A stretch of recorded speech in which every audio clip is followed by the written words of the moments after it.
GDP just got revised down, inflation just hit a 3-year high, and the new Fed chair is less than a week on the job. Welcome back to RealPage Economy Express. Let's start with a big picture. The Bureau of Economic Analysis revised first quarter GDP down this morning from what we saw just a month ago.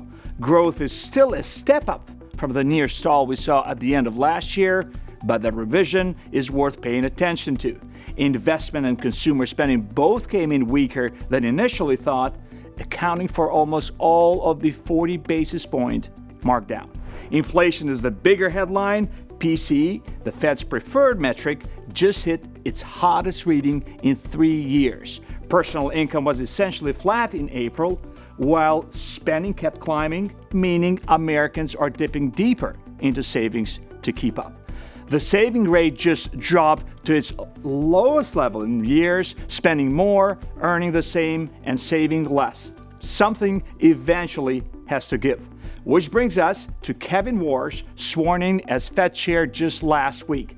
He inherited this morning's numbers on day 6, with markets fully pricing out rate cuts for 2026 and his first FOMC meeting 3 weeks away.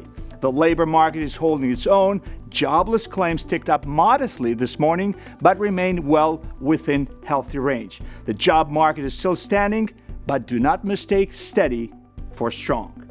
Let's turn to housing, because what happened this week depends entirely on which side of the market you're looking at. Pending home sales rose for the 3rd straight month in April, which tells you buyers are still out there. But mortgage applications just posted their sharpest weekly drop in nearly 2 months as the 30-year rate climbed to its highest point since last summer.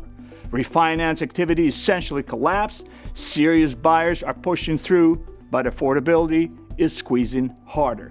On the construction side, housing starts pulled back in April after a strong March, with single-family activity falling and multifamily surging. Building permits told the same story. Builders are clearly betting on apartments over for-sale homes right now.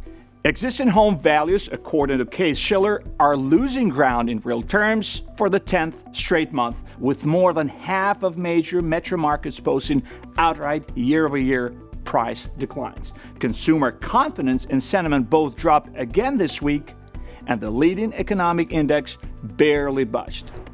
So growth is slowing, prices are climbing, and somewhere in Washington, D.C., a new Fed chair is looking at this morning's numbers and thinking about June 16. Thanks for watching RealPage Economy Express.